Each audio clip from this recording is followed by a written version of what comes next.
nossa jornada pelo livro de Atos. Na verdade, parafraseando Luiz Saião, é a Rota 66, cara. É a viagem por todos os livros da Bíblia. A gente está começando só João e Atos, mas a gente chega lá em todos eles, amém? E na minha ponta direita, rapaz, novidade, foca nele. O pastor mais peludo que nós temos aqui, é quase que um ursinho puff. Com vocês, meu irmão, Bruno. Não se assustem, não é um kiwi gigante. Não é... Sou eu mesmo. E não é fruta por dentro não também, é fruta, não. Eu sou irmão do Lucas. É um prazer estar com vocês aqui.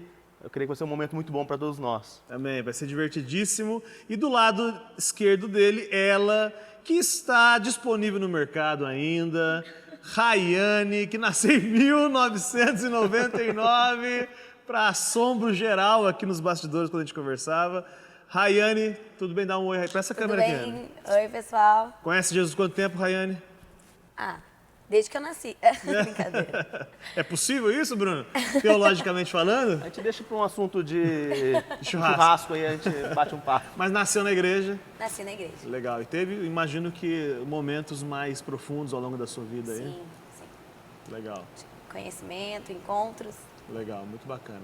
E do lado, aqui do meu lado, ele. Nossa, esse aqui é, cara.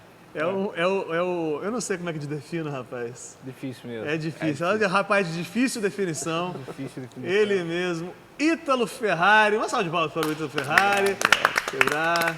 E aí, Ítalo, como é que você tá? Tô bem. Que legal. Bem, cara. feliz de estar aqui. Prazer. Como é que tá, cara? Tudo bem? A gente tá te vendo agora aqui. Que bom. Legal. Bom Quer te falar ver. alguma coisa? Não. Deixa aí. Vamos Legal. lá. Conhece Jesus há quanto tempo? Mais ou menos? Não sei dizer, cara. Difícil precisar, né? É. Uma coisa que é legal de falar é isso. Algumas pessoas têm datas mais marcantes e outras o senhor foi fazendo, foi construindo durante um período maior. É natural que tenha, tipo assim, verão de 74, né? É normal que você tenha um período onde as coisas começaram a fazer mais sentido. Mas é Sim. claro que o senhor foi comunicando antes disso também. O meu foi em dezembro de 99. Foi mesmo? Não tem nada a ver, é uma data só, Cara, né? que loucura, né, cara? Você tem de fé o que ela tem de vida, cara. Caramba, velho. Muito bom. Bom, continuando, de cara, curta, compartilhe, marque seus amigos de cara, assim. Se você está no aplicativo, aproveita para orar pela gente aí. Se você não baixou o aplicativo ainda é hora. Vocês que baixaram... A Rayane tá usando o aplicativo? Sim. Tá gostando? Tô gostando, sim. Tá orando lá Sim, bastante? estimulou bastante a gente orar pelas pessoas Muito e quando a legal. gente precisa. Bacana. Só para você entender, você cadastra o pedido e aí todo mundo recebe que você está querendo um pedido de oração. Quando alguém ora por você, você recebe a mensagem: o Bruno acabou de orar 37 segundos pelo seu pedido. Isso tem sido muito legal. Às vezes você recebe de madrugada, assim, tem pessoa que gosta de orar de madrugada, é uma sacanagem, né? Mas aí você recebe o alerta de madrugada. Mas tá bom, tá valendo também. Bom, Atos 14, de 1 a 28 é o assunto de hoje e o objetivo é a gente aprender a levar a palavra a diferentes grupos. É fácil, Bruno? Levar a palavra para comunicar com quem não é muito igual a você? É um desafio nosso você mudar a sua linguagem, você mudar quem você é para levar a palavra para pessoas diferentes. Isso é um grande desafio. É um grande desafio. E além disso também o objetivo de hoje é estar mais ou menos pronto, né, disposto a enfrentar a perseguição para que o progresso do evangelho aconteça. Legal? Você é menos importante do que a palavra de Deus. O seu conforto é menos importante do que o progresso da palavra de Deus. Isso vai ser muito legal. Legal demais. Versículo 1, então, Bruno, com a sua voz rouca e rouca mesmo, não, rouca e adocicada. Diga aí. E aconteceu que, em Icônio, entraram juntos na sinagoga dos judeus e falaram de tal modo que creu grande multidão, não só de judeus, mas também de gregos. Pronto, eles estavam, segundo a palavra que a gente está estudando nos últimos dias aí, eles eram cheios do Espírito Santo de Deus, né? Eram homens cheios do Espírito Santo de Deus. Paulo e Barnabé e, na verdade, os que se rodearam ali, etc. E aí, o fato de eles estarem cheios do Espírito Santo, o que levou eles a fazer o quê? Falarem a palavra de Deus com ousadia e autoridade. Certo? Porque, na verdade, as pessoas... Ítalo, você que vem de rincões neopentecostais, Ítalo. Você já viu alguém dizer que estar cheio do Espírito Santo é dar cambalhota e pirueta? Já. Já viu isso, Ítalo? Aqui você tem que responder mais coisas. Ainda Ítalo. tem- A gente. Ai, cara. Sim, Sim, aham, pois claro. é. Tô brincando. Então, cara. Mas já viu? Já viu vi acontecer. isso, já. E aí a Bíblia apresenta um modelo um pouco diferente. Fala de que homens cheios do Espírito Santo são pessoas que manifestam fruto, Bruno.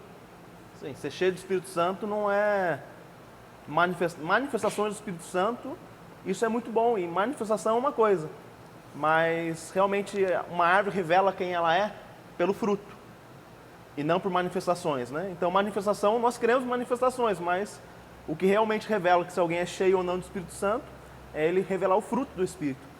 A árvore chacoalhando por causa do vento tem a ver com o vento, não com a árvore, né? Sim, É boa, gostei dessa. Saiu hoje essa, hein?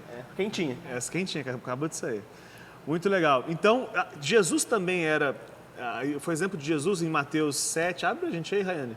Mateus 7, 28 e 29. Eu acho que ele vai falar dessa autoridade com que Jesus tratava a palavra de Deus e tudo isso. Isso gerou, assim, desconforto. Fala aí, Rayane. E aconteceu que, concluído Jesus este discurso, a multidão se admirou da sua doutrina, porquanto os ensinava como tendo autoridade, e não como os escribas. Pronto. A diferença, então, entre aquele que está cheio do Espírito Santo e aquele que só conhece a letra, é a que fala com autoridade e as pessoas reconhecem isso. Então, não era um discurso, Bruno, vê se você faz coro comigo, só de palavras. Você já fez, já viu, ou já fez, inclusive, teve momentos da sua vida que você fez discursos que só falavam, que falavam de experiência dos outros, que falavam, mas não era a sua experiência, por exemplo? Assim, muitas vezes Deus já me confrontou, inclusive, do meu posicionamento, quando eu vou pregar alguma coisa e falar muito mais do que viver.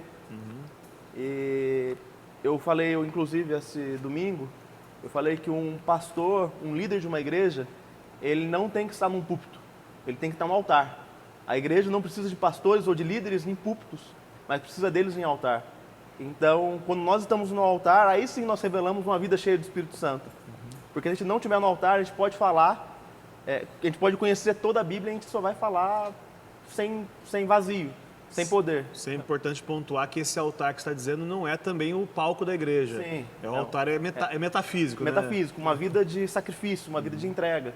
Legal. Então, se isso tudo que a gente está dizendo é verdade, cara, a pregação, o foco da nossa pregação não é mais do que um discurso bonitinho, né? É mais do que um discurso bem arrumado, mas, na verdade, é a pregação do Evangelho, que é uma pessoa que é a verdade. Então, você tem que se propor a falar a verdade, que é a única coisa que pode transformar a vida. Não adianta você esconder, Ítalo, algumas partes do Evangelho para deixar mais bonitinho. O que transforma mesmo é a palavra de Deus, só ela que transforma. Certo, Raine? Certo. Não adianta fazer discurso bonitinho, Raine. Mandar coelhinho no Facebook só e se não for verdade. E outra coisa que é legal de perceber também é que mesmo rejeitado em outras sinagogas judaicas, Paulo e Barnabé eles continuaram indo pregar e não se omitiram diante da oposição, né? Tendo alguém que não quis ouvi-los, por exemplo. Só fazer um ponto importante aqui, é que a gente não necessariamente vai versículo a versículo o livro todo. Então é bacana, o finalzinho agora do capítulo, agora a gente acabou de pular, o finalzinho do capítulo 13. A gente acabou de pular essa parte porque a gente, para ganhar dinamismo aí. Então é legal você ler e se tiver alguma dúvida do que você leu e a gente não conversar aqui, você manda um e-mail pra gente. Show de bola? Versículo 2, Rayane fala o quê? Mas os judeus incrédulos incitaram e irritaram contra os irmãos os ânimos dos gentios. Legal. Incrédulos é o quê, Ítalo? Opção A, aqueles que não creem. Opção B, aqueles que são fãs do Justin Bieber. Opção C, aqueles que não te conhecem, são os incrédulos. Difícil. Muito bom! Obrigado, cara, obrigado. Então, os incrédulos, que são aqueles que não creem, eles se levantaram contra. Certo, Ítalo? Certo. Legal de observar aqui é a ousadia dos irmãos, né? Que é alguma coisa que a gente tem que até cultivar também. Não é fácil, né, Ítalo? Não, vai ser muito fácil, né? Chegar num lugar assim cheio de autoridade religiosa e começar. É verdade isso. Mas sabe o que eu percebo, Ítalo? Não sei se você vê na sua experiência isso, que isso é desenvolvível, é cultivável, assim, me parece que eu quero fazer e aí eu começo a fazer e aí o Espírito vai... Se torna uma necessidade de fazer. né? Sim, mas digo assim, fazer com ousadia. Porque a primeira vez que você foi pregar para alguém, Raiane, como é que foi? Às vezes é desastroso a experiência, É sabe? desastroso. Você fala, você fica com A medo gente de fica falar. com medo até de perder a amizade, talvez. É isso, Sim. e Dizer aí... alguma coisa errada. E com o tempo vai fluindo naturalmente. Acho que através da nossa vida, das nossas atitudes, e quando a gente fala, aquilo se torna bem natural. Legal. Quanto mais você vai vivendo, mais Isso. natural vai ficando. Legal. É isso aí. Então, esses incrédulos, eles se levantam contra Paulo e Barnabé. E, aliás, Barnabé, que é ídolo do Bruno, depois a gente vai conversar sobre isso. E aí houve um ajuntamento dos que não creram como oposição. E aí uma reflexão, Bruno, você já notou que os rebeldes se juntam sempre? Você já notou isso, não? Na verdade, é um princípio, né? Onde a lepra era contagiosa e, na verdade, a rebelião é muitas vezes tipificada na Bíblia como uma lepra. Então, quando os leprosos, eles só andavam em comunidade, só andavam leproso com leproso. E quem chegava no meio se tornava leproso. Então, normalmente, a lepra... A rebeldia, no caso. A rebeldia, que é tipificado como uma lepra, ela faz com que se ajunte. E toda vez que a gente está igual aqui, fala que os incrédulos é quem incitavam a ira uns contra os outros. Então, isso é Isso coisa quer- de incrédulo. Isso quer dizer que se a gente faz isso na igreja, a gente é incrédulo. Mas não acontece na igreja. Não, na igreja não, mas... Na igreja de Cristo. Vamos supor que, hipoteticamente, em uma igreja aí, tal, haja irmãos que falem um do outro, mal um do outro, fiquem incitando ira de um contra outro, você tem que chamar o irmão e falar assim, irmão, você é incrédulo. Não fale isso não. Mas é essa a realidade. Muito legal. Bem, cuidado com isso aí, meu irmão. Cuidado com isso aí. Versículo 3, Ítalo, com a sua voz rouca e adocicada de sempre. Eles, entretanto, se demoraram ali por muito tempo, falando ousadamente acerca do Senhor, o qual dava testemunho à palavra da sua graça, concedendo que por suas mãos se fizessem sinais e prodígios. Legal. A mensagem da graça, algumas Bíblias do Evangelho da Graça, você na sua versão, as palavras da graça. Sim. Por que isso chocou tantos irmãos? Porque isso era contrário ao judaísmo. O judaísmo é uma religião que se baseava na troca. Então, no contexto que foi Deus que inclusive fez dessa forma nos irmãos judeus, nos amigos judeus, mas a relação é assim, cumpra as regrinhas que você vai estar bem com Deus. Deus fez isso para que mostrasse para o povo, para que ficasse claro para o povo que era impossível cumprir essas regrinhas e por isso que era impossível estar bem com Deus através das coisas que você fazia, que a gente faz. E é por isso que a graça de Deus, que é isso que eles estão levando, ela é diferente, ela é contrário da religião, e isso confronta. Quando você vai... Ítalo, você que veio de rincões religiosos, mas você que já teve muitas religiões aí, você concorda que quando você fala da graça para gente que vive a religião, isso incomoda as pessoas? Já notou isso? Sim. Eles não entendem, né? Não Que é entende. graça. Não Eles entende. entendem. Acha que é libertinagem, inclusive, né? Acha que é libertinagem. não é? Quando você fala da graça de Deus, que Deus te aceitando do jeito que você é, independente do que você faz, etc. Ah, não, isso aí, vocês estão lá. Isso aí, Nossa, essa igreja não presta. para quem gosta do mundo, né? É exatamente isso. Um negócio interessante aqui é que eles demoraram ali muito tempo, né? Mesmo tendo sido perseguidos, havendo rixa, eu teria ido embora. Num lugar de dificuldades, muitas vezes a gente acha que o lugar de dificuldades é o lugar onde Deus... O lugar de dificuldade porque Deus não não é quer. o Deus não está aqui. Estou tendo dificuldade, não é a mão de Deus. Na verdade, o contrário. Eles demoraram muito tempo ali tendo perseguições. Isso mostra que eles tinham convicção do lugar que estavam. Então, assim, se as perseguições se levantam e eu vou me embora, é porque eu não tenho convicção do que eu estou fazendo. Não é a perseguição que deve me manter ou me tirar no local, mas sim a vontade de Deus. É tão difícil entender às vezes também, né? O Senhor tem misericórdia de nós. E aí o texto falou ainda que eles fizeram isso, a mensagem da graça, o evangelho da graça, e eles realizavam sinais e maravilhas, né? Eram feitos pelas mãos dele.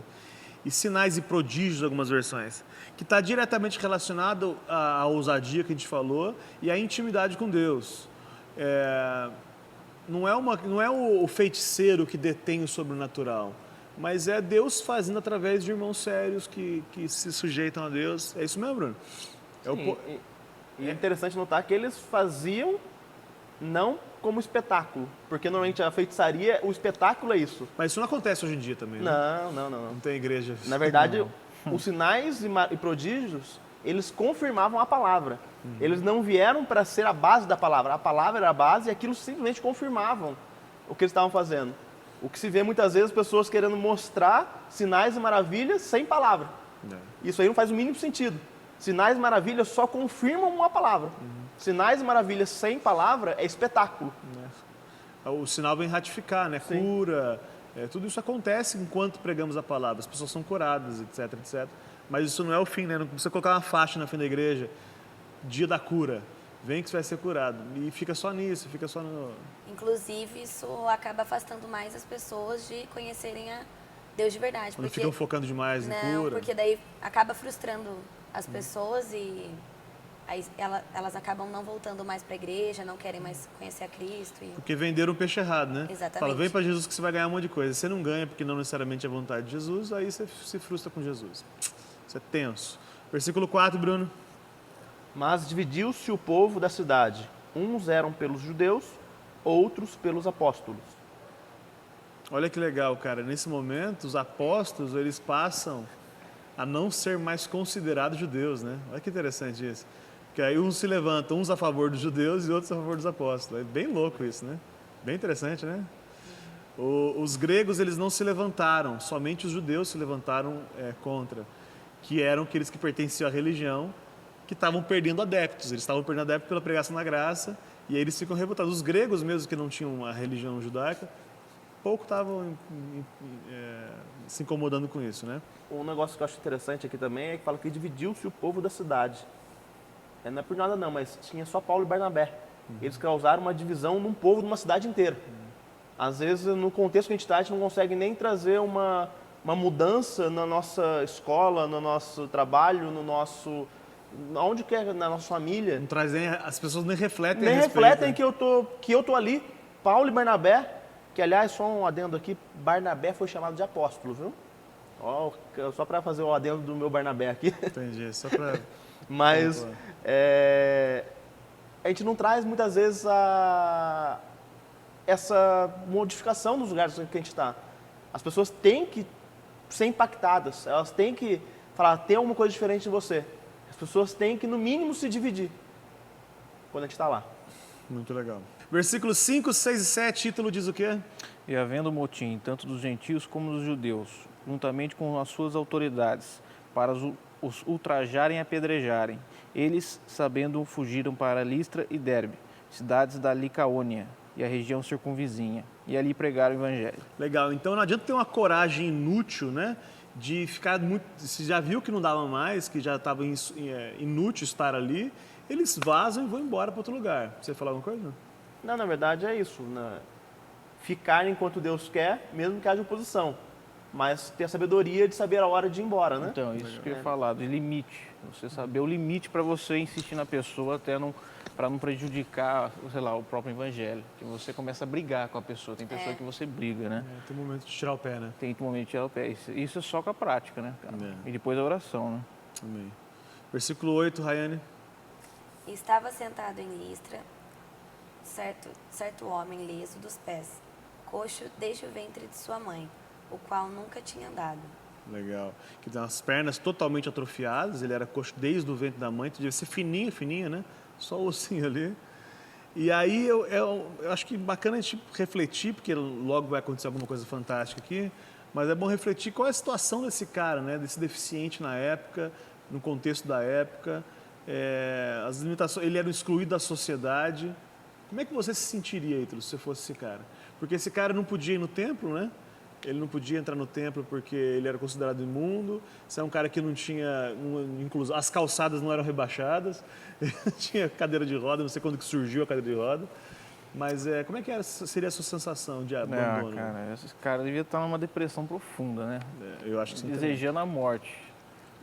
E... Desejar a morte é pesado, você quis dizer isso mesmo? Isso mesmo, né? Imagina a situação dessa, naquele tempo ainda.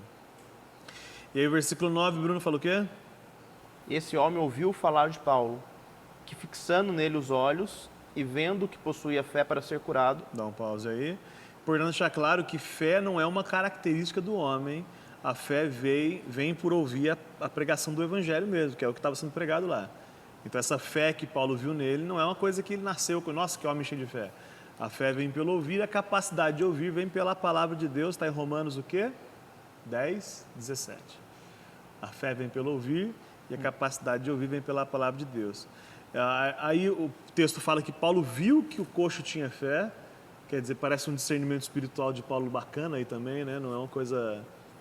Não está escrito, né? Tenho fé na testa do cara. É um discernimento espiritual disso. Ele tinha ouvido Paulo falar, né? Ele ouviu a pregação de Paulo. Então, antes da cura, Paulo já tinha falado. Ele tinha ouvido Paulo falar. Sim. Ouviu... Não existe cura ou fé sem a pregação do evangelho antes. Sim. Isso Então, é muito legal. ele tinha essa fé pela pregação. Legal. A fé, eu queria colocar isso para a discussão de vocês aqui, ela é a ausência da confiança em si mesmo e a convicção na provisão de Deus. Então, quanto mais fé eu tenho, menos eu acredito em mim, mais eu confio em Deus. Faz sentido isso? Com certeza. É louco isso, né? Quem tem muita fé, não, eu vou para cima porque eu tenho muita fé. Não é isso. Não é eu vou. Não é, Deus vai exatamente. Quanto mais fé, menos eu confio em mim e mais eu descanso em Deus. É perseguir o vento. É perseguir o vento? Fale mais sobre isso. Perseguir o vento é você, na obra de Deus, você não sabe para onde... Não é você que vai dizer para onde você vai. Não é você que vai determinar, é Deus que vai agir. Que aqueles que creem e têm fé são como o vento. Sim. Legal, João 3, né? Legal. Pergunta para você, Bruno, nosso teólogo de plantão, aqui nosso consultor para assuntos escalafobéticos.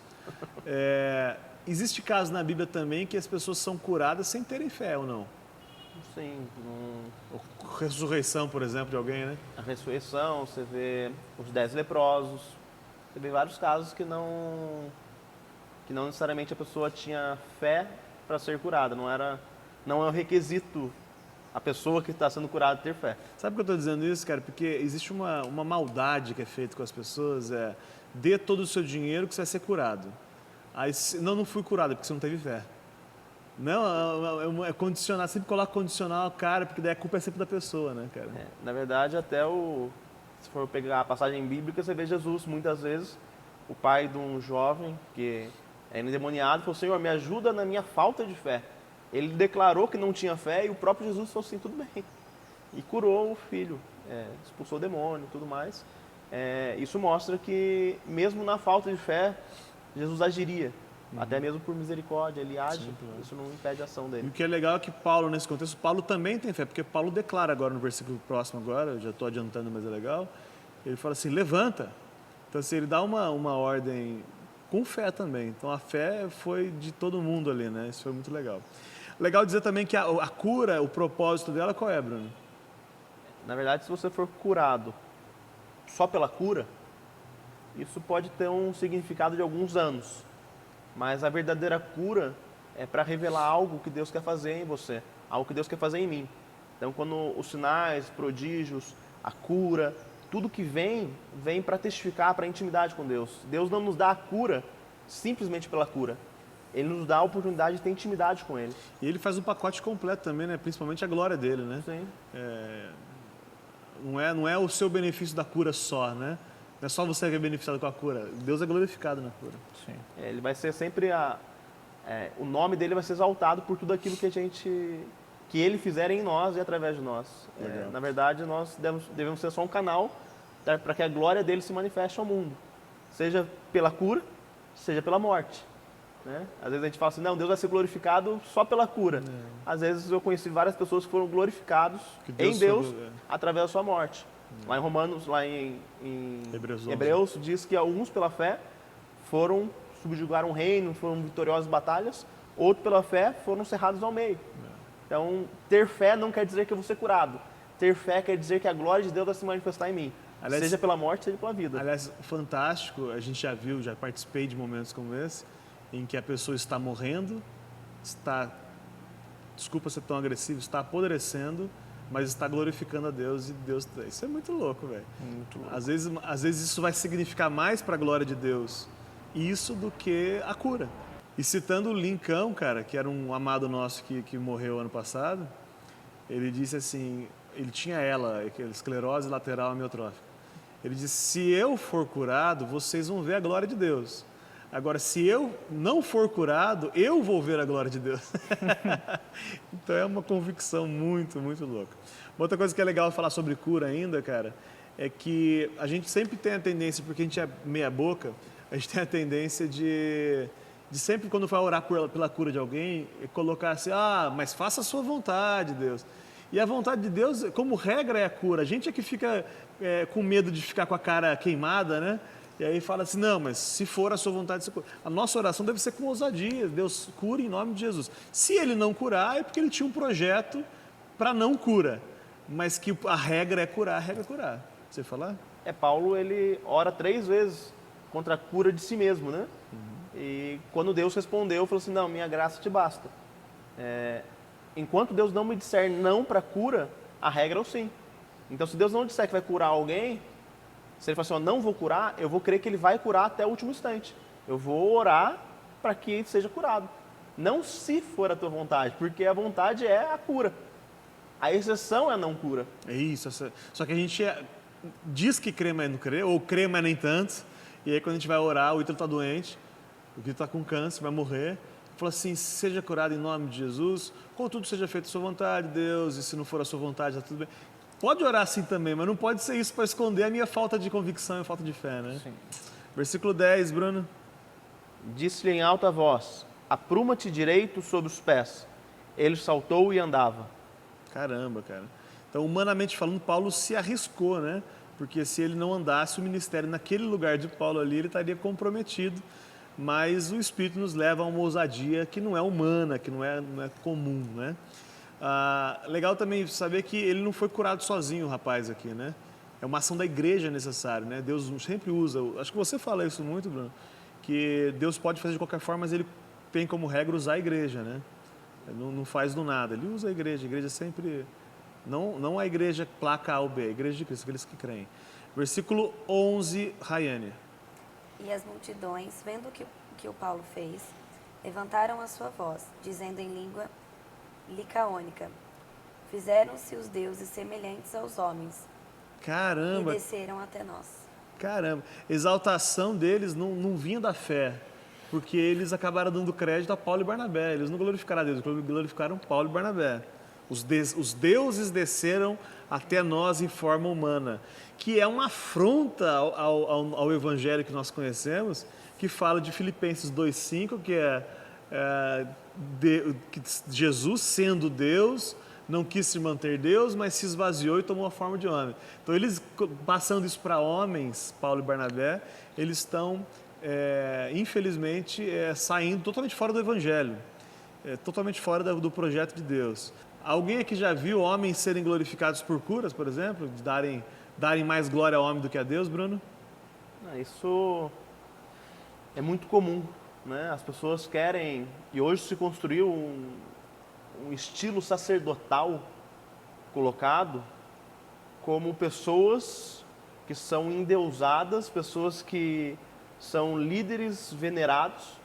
Hoje os pastores são tidos realmente como a palavra de Deus na igreja. Os deuses baixaram entre nós. Hoje muitos líderes, infelizmente, são assim. Infelizmente as pessoas acreditam que a revelação inteira da palavra de Deus foi dada a alguém. Ou que, por exemplo, um líder, alguns acreditam que o líder deve toda a revelação da igreja vir pelo líder. O líder não tem toda a revelação da igreja. A revelação é dada à igreja. Ao líder cabe direcionar, mas não necessariamente a revelação toda. Mas os líderes querem normalmente ostentar essa figura endeusada, porque é muito mais fácil você controlar um povo quando eles te têm como Deus. Sem dúvida. Quando você é uma figura diferencial, as pessoas vão te respeitar. Agora, quando você se coloca como uma pessoa, Mostra seus erros. as pessoas vão te agredir muitas vezes, vão te ofender, mas esse é o verdadeiro líder, alguém que se faz igual, não alguém que se faz superior. Muito legal mesmo. Muito bacana. Que o Senhor tenha misericórdia de nós, que nos dê o coração correto. Versículo 12, Ítalo. A Barnabé chamavam Júpiter e a Paulo Mercúrio, porque era ele o que dirigia a palavra. porque era ele quem trazia a palavra, dirigia a palavra. Então, algumas versões vai dizer que Barnabé chamavam Zeus e Paulo Hermes, que são só, depende da tradução da sua Bíblia aí. Segundo a mitologia grega, Zeus é o deus mais poderoso e Hermes um deus mensageiro, segundo a mitologia grega. Então, os gregos agora, nesse momento, eles estão tentando traçar um paralelo entre Barnabé e Paulo com Zeus e Hermes, ou Júpiter e Mercúrio. Mercúrio. Né? Mercúrio. Isso mostra, só que é interessante, do ponto de esquecendo o absurdo que é dizer que algum homem é um deus, isso mostra, tirando esse absurdo, mostra que Barnabé, de fato, ele era o líder da missão, né? Porque eles colocam Barnabé como... Falando, ninguém me ouve. Eles colocam Barnabé como Zeus, né? Como o mais importante, quando eles vão citar isso como loucura. Mas mesmo Barnabé sendo o líder da missão, ele dá espaço para Paulo pregar e caminhar, e também é uma coisa que a gente tem que refletir sobre isso aí também, quando a palavra foi pregada. Versículo 13, Bruno. O sacerdote de Júpiter, cujo templo estava em frente à cidade, trazendo para junto das portas touros e grinaldas, queria sacrificar juntamente com as multidões. E eu estava querendo oferecer sacrifício para Paulo e Barnabé, cara. Olha a loucura, cara. Primeiro que legal entender que os sacerdotes quiseram pegar uma carona só no sucesso ali. Então, opa, é isso mesmo. Então vamos agora, vamos aí, vamos sacrificar para Zeus e para qual é o outro? Hermes, né, o Júpiter. Olha que loucura, cara. Eles tentam agora voltar ao sacrifício, mesmo depois de ouvirem, serem ministrados do Evangelho da Graça. O Evangelho da Graça disse, não é necessário mais sacrifício, porque Jesus fez o sacrifício. Aí, na sequência disso, eles tentam fazer sacrifício para Paulo e Barnabé. Cara, a gente é um monte de esterco mesmo. Gálatas fala isso, Paulo em Gálatas fala que a religião é depois de receber a graça, tenta voltar às práticas antigas. Também é uma coisa que não é comum, né, Bruno? Não, isso não. E a reflexão que o material traz, é importante refletir, a gente não tem feito isso também, cara? Depois de aceitos por Deus, a gente tentar ganhar algum favor de Deus por obras, ou, sei lá, se eu pequei, eu não oro porque eu não tenho coragem de encarar Deus. Isso é cair da graça, cara, isso é muito sério. Versículo 14, Rayane. Ouvindo, porém, isto, os apóstolos Barnabé e Paulo rasgaram as suas vestes e saltaram para o meio da multidão, clamando. Antes de clamar, rasgar a veste é o sinal de extrema indignação no contexto da época lá. Ficaram revoltados. Versículo 15, Ítalo. E dizendo, senhores, por que fazeis estas coisas? Nós também somos homens, de natureza semelhante a vós, e vos anunciamos o Evangelho para que destas práticas vãs os convertais ao Deus vivo, que fez o céu, a terra e o mar e tudo quanto há neles. Pronto, cara. A gente está mostrando a vocês que existe apenas um Deus que fez todas as coisas, vocês querem continuar adorando a criatura.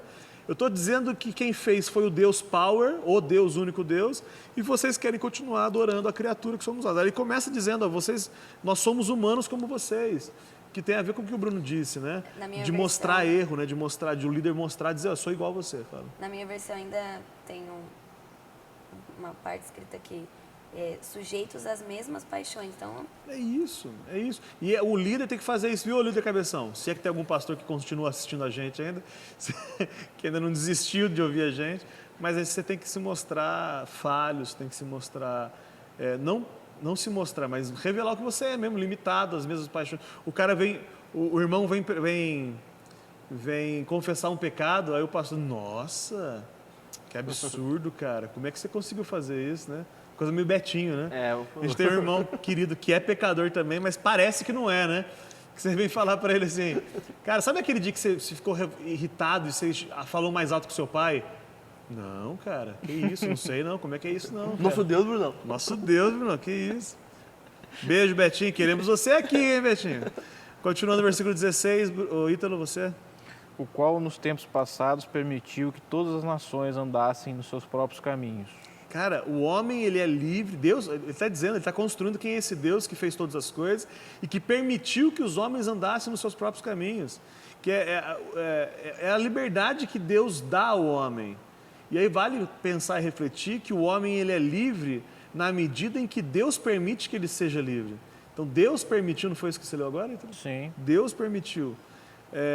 Mas infelizmente o homem livre, sem Deus, sempre transgride o propósito de Deus. Isso é loucura. É por isso que não existe livre-arbítrio, né? O livre-arbítrio não é algo inerente ao homem, é algo que Deus deu ao homem quando está nele. Porque o livre-arbítrio nasceu em Deus e ele concedeu ao homem. E o homem, quando está nele, tem possibilidade de... Isso, mas sem estar nele, ele sempre escolhe errado. Sempre escolhe errado. Ele não consegue ter uma escolha, ele não consegue optar. Ficou confuso, não ficou? Fala mais sobre isso. Não, ficou bom. É o seguinte, a gente já falou isso em alguns outros clipes atrás aí. Livre-arbítrio só tem quem crê. Quando você crê, aí Deus fala assim, escolha entre o certo e o errado. Mas antes de crer, você só escolhe o errado, ainda que você possa escolher. Errado, é isso? É, influenciado e sempre faz a decisão errada. Porque na realidade você não tem conhecimento do que é certo e errado. Você vai fazer tudo aquilo, na sua opinião, achando que tudo é certo. Você Julgado ao você tem a opção de escolher, mas você escolhe errado. Até quando você escolhe o certo, você peca porque você escolhe o certo com a intenção errada. Ficou profundo demais? Não, ficou profundo, mas Ficou simples? ficou simples. Simples e profundo. É. Vou ajudar aquela velhinha a atravessar a rua porque isso vai me dar uma sensação melhor de dever cumprido. Ou vou tirar uma selfie enquanto faço isso. Então, na verdade, eu faço bem para me autossatisfazer, não porque eu... Porque você realmente quer o bem Sim. da... Ou seja, sempre escolhe errado. Ainda que pareça certo, está escolhendo errado. Versículo 17, Bruno. Contudo, não se deixou ficar sem testemunho de si mesmo, fazendo bem, dando-vos do céu chuvas e estações frutíferas, enchendo o vosso coração de fartura e de alegria. Caramba, cara, muito legal esse versículo, né, cara? Deus não se permitiu estar sem testemunho. Como é que ele fez isso? Olha a natureza, cara. Tem chuva na estação certa, etc, etc. Romanos 1,17 fala isso. Fala que as coisas criadas revelam quem é Deus. E as pessoas, tendo conhecido a Deus, rejeitaram, não glorificaram como Deus. E aí Deus os entrega ao sentimento inútil dele, etc, etc, etc. Então existe uma graça de Deus que a teologia costuma chamar de graça comum, que é isso, não tem uma sombra em cima da fazenda do ateu. Tem sol lá também, se ele plantar, vai colher. É uma graça que Deus derramou sobre toda a criação, independente se creem ou não. Versículo 18, Rayane. E dizendo isto, com dificuldade, impediram que as multidões lhes sacrificassem. Pronto, mesmo diante do discurso, eles insistiram na adoração dos irmãos, eles insistiram fazendo isso. Versículo 19, Ítalo. Sobrevieram, porém, judeus de Antioquia e de Icônio, e havendo persuadido as multidões, apedrejaram a Paulo e arrastaram-no para fora da cidade, cuidando que estava morto. Olha que confusão, cara. É. Os caras, foi pregado o Evangelho da Graça, aí eles piraram tanto na cura depois da pregação, que eles começaram a querer adorar os caras. Aí quando eles não receberam a adoração, eles vão apedrejar os caras. Olha que coisa... E parece meio bipolar, pior que bipolar, né? Gente totalmente gente, né? Bom, segundo a lei, os judeus não poderiam apedrejar ninguém na cidade. E aí eles levam para fora da cidade. Enfim, a grande loucura é que apedrejar alguém só faz sentido... Bom, deixa eu melhorar. Eles fazem questão de cumprir o apedrejamento, seguir as regrinhas morais da religião, que eu não posso apedrejar na cidade, vamos arrastar para fora da cidade. Mas apedrejar alguém por esse motivo era ilegítimo. Então eles não estão ligando. Você está entendendo o que eu estou dizendo? Assim, a loucura que é o... Se preocupam, na verdade, com cumprir rituais e não com a essência da lei.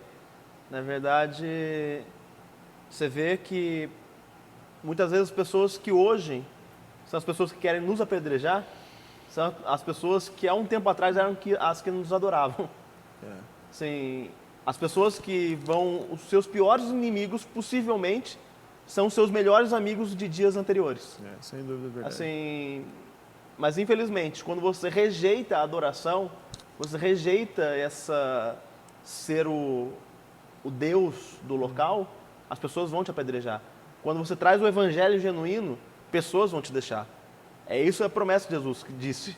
Ele disse que se você realmente trouxesse o evangelho, haveria espada, não haveria união, assim, vai ter separação. Então vai haver isso. Quando um líder, por exemplo, quer ser teto e não base, ele quer ser o topo da pirâmide, não a base da pirâmide, se ele quer ser o topo, ele vai estar lá, vai ser adorado. Comece um líder a deixar de ser o teto da pirâmide e passe a ser a base. Sabe o que eu acho, cara? Que as pessoas no meio da pirâmide vão se revoltar porque o exemplo do líder que se faz pequeno é o exemplo que eles vão ter que fazer também. Eles vão ter que ir lá para baixo. Isso. Eles não querem. Ninguém quer. O texto diz que eles foram dados, Paulo foi dado como morto, né? Apedrejaram a Paulo. Por que não apedrejaram Barnabé? Barnabé era esperto, rapaz, corria. Barnabé é demais, gente. Bom, o texto fala que apedrejaram a Paulo pensando que estivesse morto. A minha opinião é que de fato Paulo morreu, porque eles não diriam que Paulo estava morto sem verificar pulsação ali, ou respiração, alguma coisa. Minha opinião, só minha opinião, é que o texto não fala. O texto fala que ele foi dado como morto. Eu acho que morreu mesmo. Versículo 20, Bruno. Rodeando, porém, os discípulos, levantou-se e entrou na cidade. No dia seguinte, partiu com Barnabé para Derbe. Pronto. Então os discípulos rodearam. E aí, minha opinião, tá? Minha opinião, não vai apedrejar por isso também. Mas aqui eles oraram ali e houve a ressurreição de Paulo ali. Minha opinião, tá? Dorzinha no corpo, né? Oi? Uma dorzinha no corpo de leve. Ah, uma dorzinha leve. Cara, é muito feio apedrejamento. Se alguém já viu o apedrejamento já vi. real, é muito feio, cara. É pesado mesmo. Feio, né? Bom, depois de ser apedrejado, ele não vai embora imediatamente, ele volta para a cidade, cara. Tá entendendo o que eu tô dizendo, não? O cara foi apedrejado, em vez de ir embora, ele volta para a cidade, cara. Isso é muito anti-evangelho pregado hoje em dia aí. E ele não ficou ainda com briguinha com Barnabé, né? Pô, Barnabé, Onde é que você tava? onde pô? você tava, cara? Eu fui embora lá e você ficou aí todo bonitão, né? Ele vai com Barnabé para Derbe. Então isso mostra que ele não ficou com briguinha com Mimimi, Barnabé. né? Quando você apanha sozinho, meu irmão, não fique tentando, por que você não foi me defender? Levar Não foi te defender, deixa o cara não te defender, caminhe com ele também. Também, muito legal. Na verdade, precisava de alguém para orar para ressuscitar depois, né? Versículo 21, Laene. E tendo anunciado o evangelho naquela cidade e feito muitos discípulos, voltaram para Listra, e Icônio e Antioquia. Cara, ele continuava pregando. Atos 20, 24, acho que é 20, 24, que fala que em nada tenho a minha vida por preciosa, contanto que cumpra com alegria o evangelho pelo qual fui chamado. É isso mesmo, né? 20, 24. O Ítalo vai confirmar, acho que é Atos 20, 24. Paulo continua fazendo discípulos, indo. A impressão que dá é que, se alguém olha de fora, Paulo é um fanático. É isso mesmo, 20, 24. Paulo é um fanático. Mas, para a gente que crê, Paulo é alguém que só cumprindo integralmente a missão pelo qual ele foi convocado para fazer. Versículo 22, Bruno, enquanto o Ítalo acha, volta lá.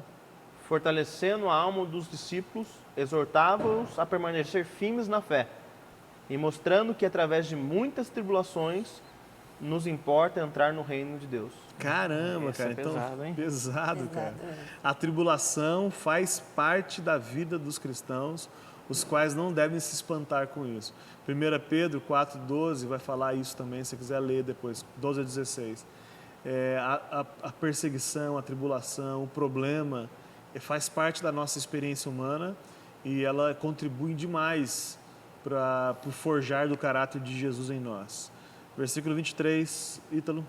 E havendo-lhes feito eleger anciãos em cada igreja e orado com jejuns, os encomendaram ao Senhor em quem haviam crido. Cara, igrejas estavam sendo plantadas nesse momento, assim como até hoje são. E aí eu fico imaginando Paulo e Barnabé, não foi fácil para eles esse momento todo de instituir gente, geralmente abandonar a igreja que nasceu, né? Eu acho que é um momento difícil, tenso de fazer. Mas eles precisavam continuar a jornada. Eles entregaram essa nova igreja na mão dos irmãos, homens sérios, sabendo que o principal, quem zela pela igreja, é o próprio Deus. Então a gente tem que lembrar isso. Fala. Uma coisa interessante é que hoje se tem ser eleito como presbítero, pastor, algo de honra. Mas na verdade naquela época eles estavam entregando os irmãos à morte, eles tinham acabado de ser apedrejados naquelas cidades. Ser eleito, ser escolhido para ser um líder ali, não era alguém que fala assim, puxa, fui escolhido. Rapaz, agora meu nome vai ser lembrado. Você não, ele escolheu pessoas para morrer. Pessoas que estavam dispostas a morrer por amor ao Evangelho. Tão legal se essa fosse ênfase. assim hoje, né? Tão legal se as pessoas entendessem que a eleição para ser um diácono, presbítero, um pastor, ou seja o que for, é um chamado para a morte, né? É uma convocação para a morte. Não um chamado de honra, mas é um chamado de morte. Bom, muito legal. Do 24 ao 28 eu vou ler aqui, que é o final nosso. Passando pela Pisídia, chegaram a Panfilha e, tendo pregado a palavra em Perge, desceram para Atália. De Atália navegaram de volta a Antioquia, onde tinham sido recomendados à graça de Deus para a missão que agora haviam completado. Chegando ali, reuniram a igreja e relataram tudo o que Deus tinha feito por eles, por meio deles, e como abrir a porta da fé aos gentios. E ficaram ali muito tempo com os discípulos. Bom, eles tinham convicção, eles sabiam que o que Deus tinha para eles, e eles, por isso, eles vão cumprir sempre o chamado, e essa é uma convocação para a gente também. Saber qual é o nosso ministério, no caso deles é o cumprimento do ministério local, que a gente também tenha discernimento de Deus e saber o que é que Deus nos chama para que a gente possa fazer. Conclusão do material, eu vou dizendo, vocês vão falando amém aí. Devemos ter a visão na eternidade com Deus e sermos ousados para pregar a palavra de Deus. Amém? Amém. Amém. Se estamos debaixo da vontade de Deus e entendemos o seu propósito, nada poderá nos impedir de realizar os seus planos. Amém. Amém. Amém. Muito bom. Se você gostou, se você não gostou, você manda um e-mail. Ele vai mandar um e-mail para onde, Ítalo? Pra gente. Pra gente. Pra gente. Qual é o nosso e-mail, Ítalo? Não sei qual que é. Não sei mesmo. Tá aí desistindo, Não sei, cara. você tem que assistir mais RIP, cara. Tem, né? Qual é o e-mail, Bruno? Fale conosco, @evangelho simples. Uma boa tentativa! Rayane, qual que é, Rayane? A minha tentativa era essa aí. É Fale Com, tá escrito lá, gente, Contato, você tem que ler. Então. Fale Com. Fale Com. É que você falou Fale Conosco. Não, Fale não, é Com. que eu abreviei, eu gosto de falar com completo. Fale Com, @evangelho. Correto. Muito bom, gente. Valeu muito. Obrigado pela companhia. Manda e-mail pra gente mesmo. Entra na nossa loja virtual lá, compra camiseta, compra caneca. Compra o meu CD também que tá lá. O que mais que tá pra comprar por lá, ô diretor? Só isso tá bom, né? Contribua se quiser. Tamo junto. O objetivo é levar o evangelho para qualquer lugar que a gente vá. Amém, gente? Um abraço. Obrigado.